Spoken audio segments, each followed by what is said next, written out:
Hello friends, आप सभी का एक बार फिर से मेरे इस चैनल पर स्वागत है। आज हम डिस्कस करेंगे क्लास 10th का chapter 7 the man who knew too much. यह अलेक्जेंडर पेरेन के द्वारा लिखी गई एक शॉर्ट स्टोरी है। तो चलिए शुरू करते हैं शॉर्ट स्टोरी के बारे में पढ़ना। The man who knew too much, एक व्यक्ति जो बहुत ही अधिक जानता है। यह कहानी एक सोल्जर के बारे में है जो कि बहुत ही मेहनती है और साथ में बहुत ज्ञानी भी है, लेकिन वह हमेशा अपनी खुद की ही बड़ाई करता रहता है और उसके साथ एक ऐसा इंसिडेंट होता है जिसकी उसकी लाइफ ही बदल जाती है। तो चलिए शुरू करते हैं आगे हम पढ़ना। I first made private Quelch at the training depot. मैं एक आदमी से मिला जिसका नाम था प्राइवेट क्वेल्च, और मैं उस आदमी से कहाँ मिला? ट्रेनिंग डिपोट में। ट्रेनिंग डिपोट का मतलब होता है प्रशिक्षण केंद्र। A man is liable to acquire in his first week of army life together with his uniform, rifle and equipment a nickname. एक व्यक्ति को अपनी आर्मी लाइफ की फर्स्ट वीक में अपनी वर्दी, राइफल और सारे जो इक्विपमेंट होते हैं उनके साथ साथ उसको एक निकनेम पाने की संभावना भी रहती है। Anyone who saw Private Quelch lanky, stooping, frowning through horn-rimmed spectacles understood why he was known as the professor. Lanky का मतलब होता है लंबे पतले, स्टूपिंग का मतलब होता है झुकते हुए, फ्राउनिंग का मतलब होता है विचारात्मक मुद्रा में खड़े रहना, हॉर्न रिम्ड स्पेक्टेकल्स का मतलब होता है सिंग जैसे पदार्थ का बना हुआ चश्मा। तो यहाँ पर राइटर कहते हैं कि जो भी व्यक्ति प्राइवेट क्वेल्च को पहली बार देखता है तो वह उसके लंबे पतले और झुके हुए शरीर को देखकर और उसने जो मोटे फ्रेम की चश्मा पहन रखी होती है और उसे विचारात्मक मुद्रा में खड़े हुए देखता है तो वह समझ जाता है कि इनका निकनेम प्रोफेसर क्यों रखा गया है।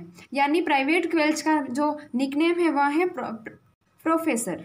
Those who had any doubts on the subject lost them after 5 minutes conversation with him. Conversation का मतलब होता है बातचीत। जिस किसी को भी उनके निकनेम पर थोड़ा सा भी संदेह होता है तो वह उनसे 5 मिनट बात करने के बाद उनका जो भी डाउट होता है वह क्लियर हो जाता है और समझ जाते हैं कि उनका नाम प्रोफेसर क्यों रखा है। I remember the first lesson we had in musketry.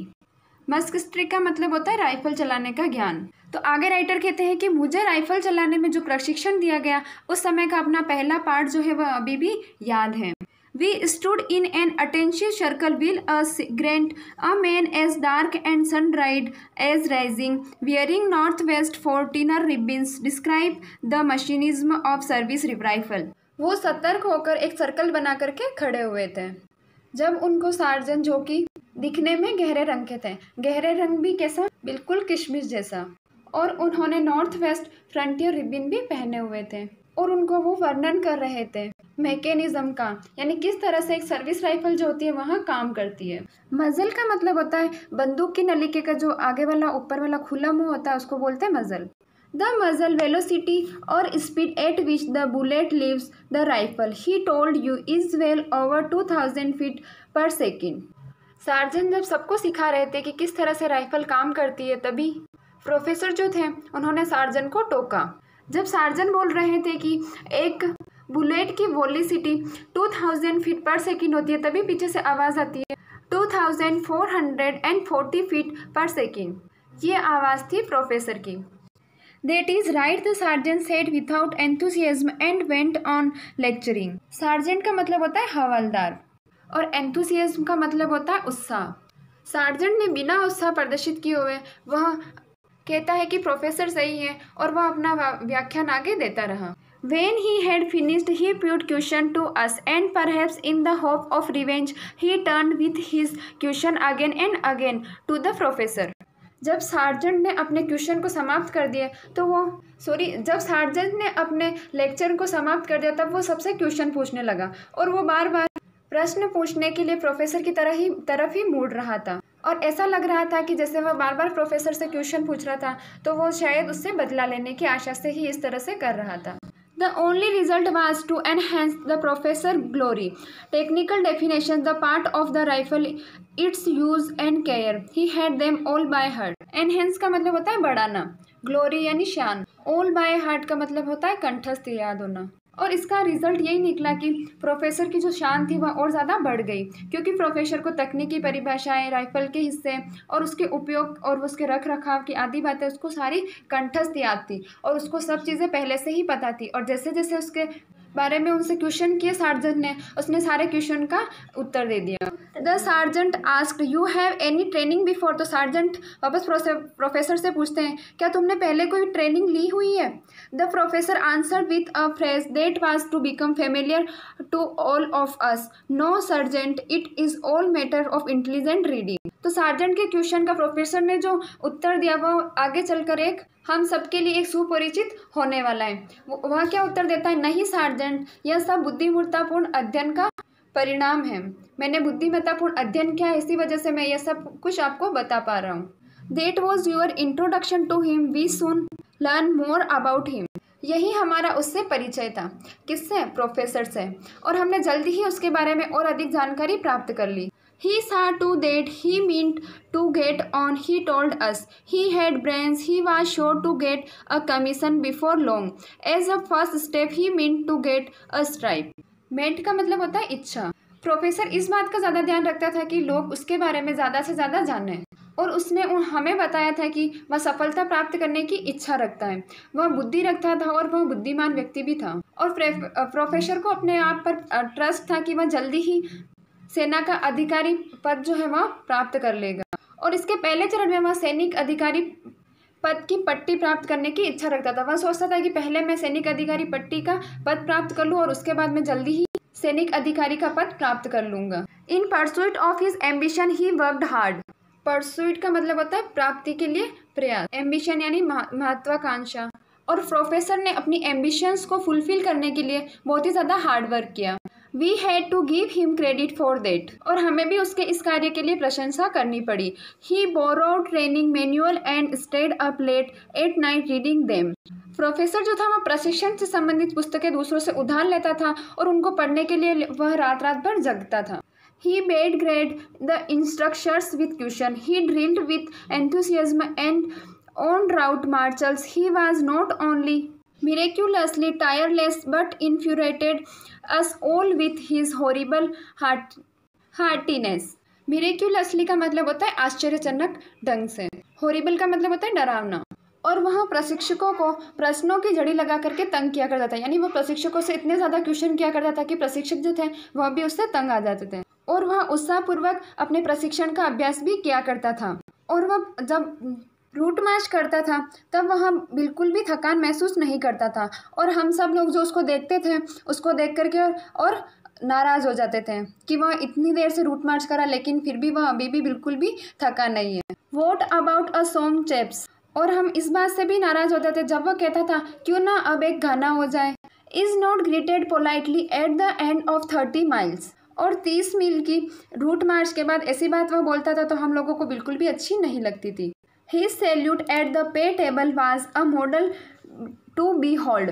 When officers were in sight, he would swing his skinny arms and march to the canteen like a guardsman. Skinny का मतलब होता है दुबली पतली। और प्रोफेसर का वेतन दिए जाने वाले टेबल पर जो अभिवादन किया जाता था वह एक अलग ही देखने लायक नमूना होता था।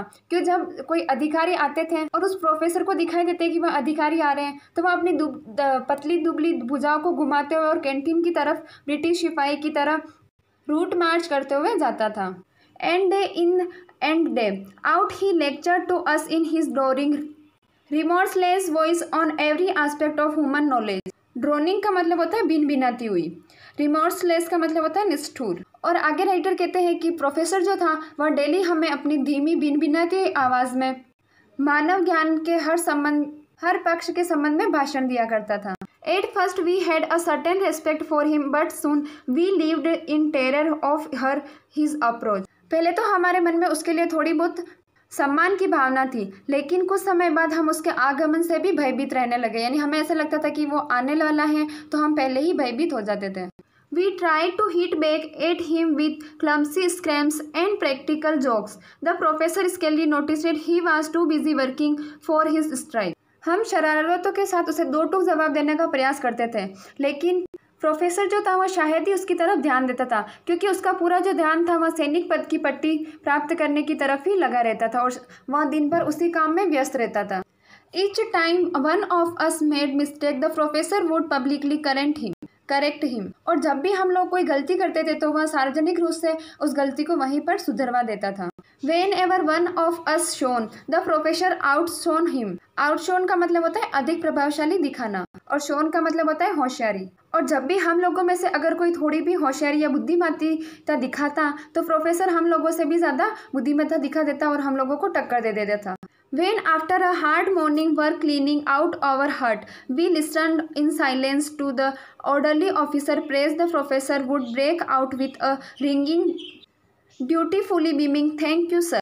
And how superior, how condescending he was. It was always, "Let me show you, old fellow, or no, you will run your rifle that way, old man." और जब हम सब लोग मॉर्निंग में परिश्रम पूर्वक अपने बैरक की सफाई करने के बाद चुपचाप अधिकारी अर्दली के द्वारा नियमित रूप से दी जाने वाली प्रशंसा सुन रहे थे, तो उसी समय प्रोफेसर की कर्तव्य भावना से ओतप्रोत एक आवाज़ आती है, "श्रीमान धन्यवाद।" वह कितना श्रेष्ठ और किस तरह से शिष्टता पूर्वक अपने आप को दूसरों से ज़्यादा महत्वपूर्ण और होशियार दिखाने वाला व्यक्ति था, और ऐसा हमेशा ही होता रहता था।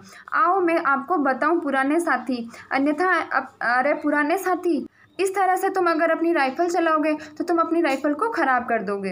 यानी प्रोफेसर जो होता है वह सबके सामने क्या करता है, अपने आप को ज़्यादा होशियार दिखाने की कोशिश करता है। और जब उनको ट्रेनिंग दी जा रही तो वो क्या बोलता है दूसरों को कि अरे साथी, तुम इस तरह से राइफल चलाओगे तो तुम इसे ख़राब कर दोगे, मैं तुम्हें सिखाता हूँ। We used to pride yourself on aircraft recognition. हम अपने विमानों को पहचानने की योग्यता पर गर्व भी करते थे। Once out for a walk, we heard the drone of a plane flying high overhead. एक बार घूमते समय हमने अपने सर के ऊपर एक हवाई जहाज की धीमी आवाज़ सुनी। None of us could even see in it the glare of the sun. और जब हमने उसकी आवाज़ सुनी तो सूर्य के प्रकाश की वजह से हम में से कोई भी उसको देख भी नहीं पा रहा था। Without even a glance upwards, the professor announced that of course it is the North American Howard trainer. It can be unmistakably identified by the harsh engine note due to high tip speed of a air crew. और तभी वहाँ पर professor आया और उसने एक बार भी ऊपर देखे बिना यह घोषणा कर दी कि बेशक वह जो आवाज़ सुनाई दे रही है वह नॉर्थ हार्वर्ड ट्रेनर का वायुयान है, और हमें जो यह आवाज़ सुनाई दे रही है इसके इंजन की कर्कश आवाज़ जो है वह वायुयान के पंखे की तेज गति से ही उत्पन्न हो रही है, और इसी से इसे सही ढंग से पहचाना जा सकता है। What could a gang of lotus like us do with a man like that? लाउड्स का मतलब होता है असभ्य, गैंग यानी दल, और हमारे जैसे असभ्य लोगों का दल उस तरह के व्यक्ति के साथ और कर भी क्या सकता था। None of us will ever forget the drowsy summer afternoon which was such a turning point in the professor life. और हम लोगों में से कोई भी उस उनिंदी गर्मियों की अफरान को नहीं भूल सकता, यानी आफ्टरनून को नहीं भूल सकता जो प्रोफेसर की जिंदगी में निर्णायक मोड़ लाई थी। यानी ऐसा उस दिन क्या हुआ हम अब आगे जानते हैं। We were sprawling contentedly on the warm glass while Corporal Thermanel was taking a lesson on the hand grenade. स्पार्लिंग का मतलब होता है हाथ पांव पसार कर बैठना। कॉन्टेंटेडली का मतलब होता है संतोषपूर्वक। तो जब हम सब लोग हाथ पांव पसार कर और संतोषपूर्वक गर्म घास पर बैठे हुए थे, जबकि कॉर्पोरल टर्बुनल जो था हम सबको हथगोले का पाठ पढ़ा रहा था। Corporal Turbunal was a young man but he was not a man to be trifled with.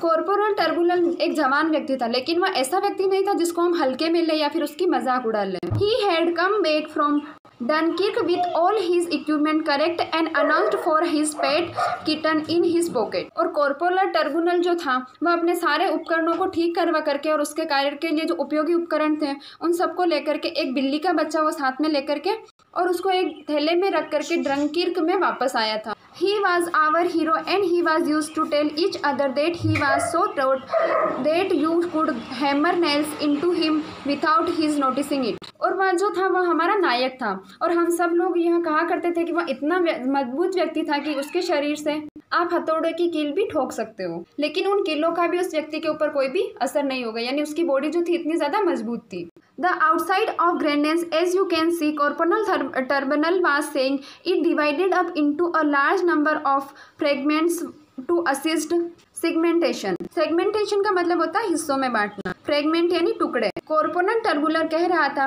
कि जैसा आप सब लोग देख सकते हैं कि हथगोले का जो बायां भाग है वह बड़ी संख्या में टुकड़ों में बटा हुआ है और जिसको विभिन्न हिस्सों में बांटने में भी मदद करता है।